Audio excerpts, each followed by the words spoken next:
Hello friends, this is Monica Nagpal from Hope and Happiness, and I'm working with women and children to help them bring out their inherent potential to be happy and hopeful so that they can lead a very fulfilling and meaningful life and then become exemplary. And I believe we can do this together. And in the current series, To Become Money Wise, I am in conversation with women who have become exemplary in finances. And today they are going to help us understand the same. So today I welcome Nidhi Chopra. Hello, thank you so much for having me. Yeah, welcome Nidhi. So I will give a very brief introduction for Nidhi and then she will take over.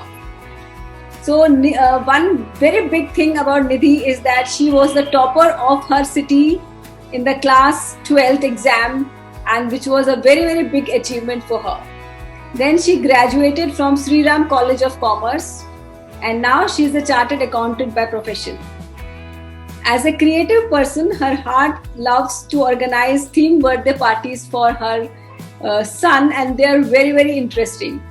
And she also involves herself for the project. So she is very creative at heart, and she believes that giving 100% is what brings us success. And she's so creative that creativity becomes her stress buster. So welcome Nidhi. Please share some more details about yourself. Thank you. Being a commerce graduate, I was quite knowledgeable about finance, but as there is a common saying, "Ghar ki murgi dal barabar," so that same applies to me. Even the men at my place and around always surpasses my investment decisions. But today, I can say I'm a proven business and finance professional with an experience of over 20 years as an entrepreneur, professional banker, and consultant. I had the experience of working both as a boss and an employee. Wonderful, wonderful. On my personal experience basis and people around me, I can surely say what all investments I made during the life till the short span I have lived till now has really helped me during my hardship periods. Wonderful, wonderful Nidhi. This is so inspiring. So today we are talking about taxation. So just to give a small gist of it, that every year we have a budget, and there are so many things which come out in the budget. But as a woman, we are mostly interested in what is the price rise in the daily commodities, in the gas cylinder probably, or any other appliances or the phone. But we are not bothered about, as a simple housewife I'm talking, that we are not bothered about what are the taxations which has come up, what are the rebates come up, any updates on taxation. We are least bothered and we royally ignore all of this. So please help us to understand that how are the taxes calculated on your income for a woman who is really earning and she is financially independent. Though probably maybe she's not financially literate, but she is financially independent. Okay. So in the simple terms, we can say taxes are computed on the taxable income of an individual on the basis of one's age and income, which are computed on the tax slabs provided by the Income Tax Department. For this, the taxable income of a individual is computed in that from the gross income, like the total income what you have from all the sources, then there are certain exemptions, deductions and rebates that need to be reduced. The final net income, on that the taxes are calculated. Okay, wonderful. And in very simple terms, can you tell me something? Yeah. Very simple terms, like whatever we are earning, how much we have to give to the government. Okay, how much we have to give depend upon the tax slabs. Okay. And there are different slabs, like for till 2.5 lakh you don't have to pay anything. From 2.5 to 5 lakh the rate is 5%. So there are different slabs. Also for different ages there are different slabs. Okay. So government has given certain rebates, but until unless we know it, we can't avail it. And also anything specially for the woman, like anything which is specially for the woman, any rebate regarding if you are a woman entrepreneur or whatever. So is there any rebate like that, or it is all equal? No, it's more or less equal. Nothing special. Okay. In that case. Okay. So coming to the next question, then what are you paying for and how much do you pay for? Like for example, if you go out shopping and you go out dining, or probably also on your income, that how much we pay, and could you just tell us about something about that also? Basically, if you are going on shopping or dining there, you pay the service tax, which is frankly nowadays it's one tax, goods and service tax, that is GST. We all have been hearing about day in and day out, and that is what we pay. And that is different on different cases. Like for restaurant bills, it's a different percentage. For your parlor services and all, it's a different percentage. But with respect to your income, you pay on what your income from all the sources. For example, if you are a salaried person, then you have the income from salary. If you run a business, you have a business income. If you have given a property on rent, you have the income from house property. A woman who deals in shares, or you have sold any ancestral property or your property is of yours, then there is a capital gain tax. But besides, what is applicable to all is like we all have our interest on savings and FDs, so that income is income from other sources that is to be accounted for. Okay. And this was what we are paying for. And how much depend again on your age and the tax slabs. Like I told you previously also, up till 2.5 lakh there is no tax. From 2.5 to 5 lakh the percentage is just 5%. From 5 to 10 it's 20, and above 10 it's 30%. Oh my god. But but there are a lot of rebates, and there are rebates for people above 60 years of age, that is our senior citizen. And more rebates for our super senior citizen, that is those who are above 80 years of age. Okay. So it is good to grow old. Yeah, for taxation, yeah. So how do you calculate on which date we have to give, and how do we have to give all that? Do we have certain dates on which we have to give?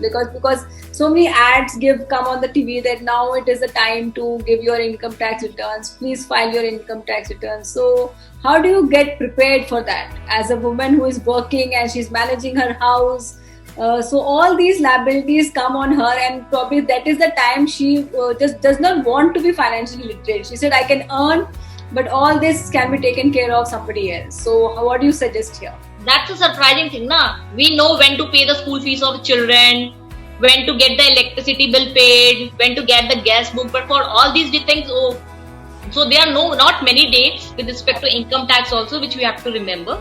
The most important point or rule is, for income tax purposes, year is not the calendar year which follow. It's from 1st April to 31st March. It's not from Jan to December. Right. And in this, there is not many dates are there for income tax purposes. For example, for advance taxes, like if you pay in advance to government, there are 4 dates that are relevant. That is every 3 months: 15th June, 15th September, 15th December, and 15th March. Okay. Then before the end of financial year, that is 31st March, you have to make all the investments for your tax saving purposes under section ADC. Then the most critical date is the date of filing of return, which to maximum cases of women or men or individuals, it's 31st July. Okay. And this year, not thanks to Corona, but it's getting extended, and now it's 31st December. Yeah, I was hearing that on the television again. They were saying that we have extended because of the unprecedented times that we are going through. So we have been able to extend the date. Why is it so important to pay the taxes? There are people who we believe that they have never paid a tax. So how do you account for them? And is it a good thing to do, or it is not a good thing to do, or what is it like? I think it's a good thing to pay tax, because you are paying taxes because you're taking the services also. If you don't pay to the government, you can't get a good infrastructure, and a lot of many things we know we get from the taxes. So it's actually relevant, and we think that if you pay to a professional, it's a fees or it's an expense. But I can say from my personal experience also, from experience of my clients also, what they pay to me, more than that they get as a refund from the government, which they've already got deducted in the banks, because now it's not easy, like you can't get that, it's beforehand the tax are deducted before you get any payment. Right. Like even if you win KBC, you have to pay the tax, that will not come to your account. So you have already paid for it. Instead, if you file your returns and your income is not that much taxable, so you get a refund from the government. And lovely part is if there is delay in the refund, you get the interest also on that refund from the government. Okay. So that is wonderful. So the government is actually helping us to live a very clean and very stress-free life. If we are able to do all this, we will be able to really lead a stress-free life. So how do you think that a woman should be really be able to take interest and be able to understand the taxes? And is it so hard to really understand all this and to really hire a CA? And can we do this on yourself also, or do we need a professional services? I think you can do it on your own, but if you don't have that time, professional services are not that costly. Even online, right now the services are available. You can make use of it. But even if you hire a professional, you should have a knowledge, or you should at least have an understanding after the filing of the idea, like what all has been filed, what all your income has been disclosed. Because none of the professional can help you unless until you declare the entire thing to the professional. Right. Because nobody knows what your income is or what your expenses. You have to tell the person what all incomes you have. Yes. And if you are not able to tell, it is like the doctor. If you don't tell the doctor the whole story, they will be able to diagnose your disease and they will not be able to cure you. Right. They will have the information only that's declared by the government site in your something called Form 26 AS. Only that much information we can gather about you, but more than that you have to tell us yourself. Right. So government is making stringent measures that you don't have much choice of not declaring. Everything will be declared there and then only. Now everything is on Aadhaar card and all that is related, so we all have to pay everything. So everything is very clean. Yeah, so not much time is left. Like we all have to be stringent about filing taxes on time. Yes. And returns. Wonderful. So I would also like to understand now that how do you save taxes? And as you were talking about rebates and all, so how do you actually save taxes? Like, because it is a hard-earned money and to give so much, and there will be people who will not be paying at all. Like they are not paying at all. So you are actually like you are also giving for them. Like they are using the same infrastructure, they are using everything, but they are not filing any taxes and you are paying for them. So it really pinches sometimes. So how do you guide the woman to save taxes? Okay, with respect to saving of tax, there is host of legitimate ways given by the government under Income Tax Act. The one most important one is the investment under Section 80C, that is of rupees 1.5 lakh. If you make those investments, that is not your expense, that is your investment. For example, if you make contribution to Provident Fund, PPF, if you pay your LICs, term insurance we all have taken nowadays. Right. So even the tuition fees of children, with respect to the home loan, even the principal repayment of home loan, all that is covered in this 1.5 lakh. So it's not a very big amount. We all do this, but we don't know we can avail this as an exemption. So basically where it was 2.5 lakh, where there is no tax, now it becomes 2.5 plus 1.5. Right. So it's become 4 lakhs you can save, 4 lakhs of income you can get, you don't have to pay tax. Then additional, there is option of NPS, National Pension Fund, up to 50,000. This helps you to build your retirement corpus. It's not that government is taking from you. Basically, what all you investments and expenses you are doing, that you can avail as an exemption. Even the medical insurance, what you pay, 25,000 out of that, you can claim as a rebate. Pay for your parents and you get more rebate. Yes. Even and most importantly, your contribution to charity also can be claimed as a deduction. And your interest on interest income also, a flat 10,000 rupees deduction is available. So there are a lot of ways. It's not 2.5 we say, it's up to 4 to 5 lakhs we can claim the deductions. There is no tax we have to pay to the government. Okay. So it is wonderful, as you rightly said, we take care of our parents, we do charity, we take care of the society. To become a good person, that is important. Then we don't have to pay tax more. Yeah. So it's better to take care of parents, get their medical done on time, pay their insurance, and you will get more rebate from the government for that. Right. And so to say, Nidhi, I was just wondering that our like finance minister, she's Mrs. Sitharaman, she's a finance minister and she's a woman. Right. And she's been able to handle the budget of the whole country.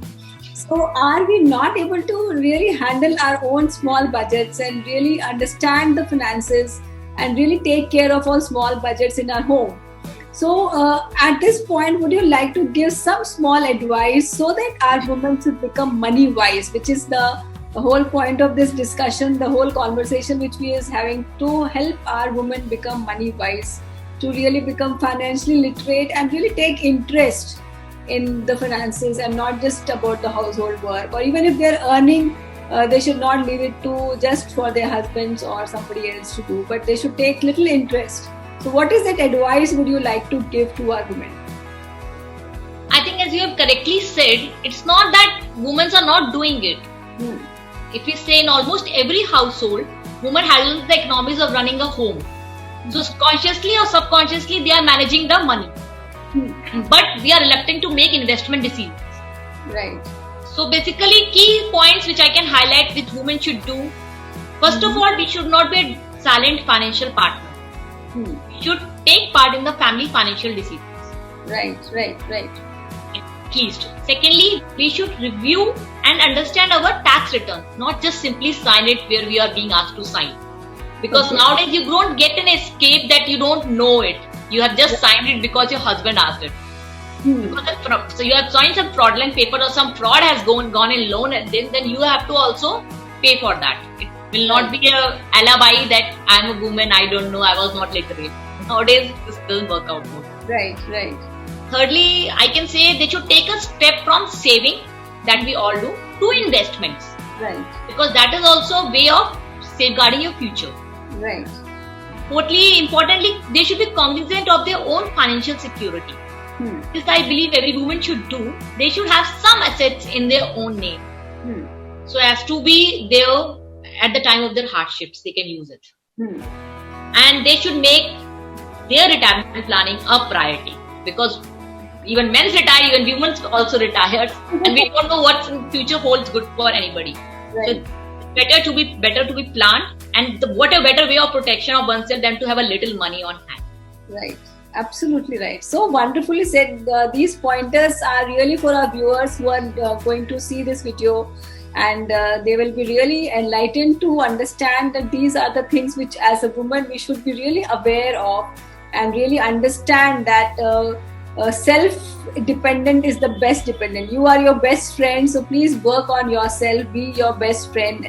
There are people around you, they will support you as you have been supporting them, but still you have to be really aware of what is happening in your life. And I think this holds good for all of us, that we have to be becoming aware, and also to really what I feel sometimes is that as a woman, let us be supporting to each other. Like as a financial advisor, if we are able to really help the women clients more and really help them to inculcate some interest in this things, then they will be able to encourage more. Because men in the field, they will say, no, you don't know. There are now people, I'm not saying all men are like that, there are men who are really encouraging their wives also nowadays to really go all out and take care, and there are women who are also now accomplished and taking care. But people who are not, and as also there are women who are not even earning, still they should not feel that because they are not earning, so they should not be able to have that financial literacy. They can still have that kind of financial literacy, and they can go ahead and do their investments. So best investment is investing in the time to learn financial literacy. That is what I feel. Very true. I truly agree with you. Thank you so much, Nidhi. It was really lovely speaking to you. It was so great inspiration to talk to you, and coming from such a young girl about all these things. So thank you so much. It was real pleasure. And I think our women will really become money wise. Thank you. Namaste.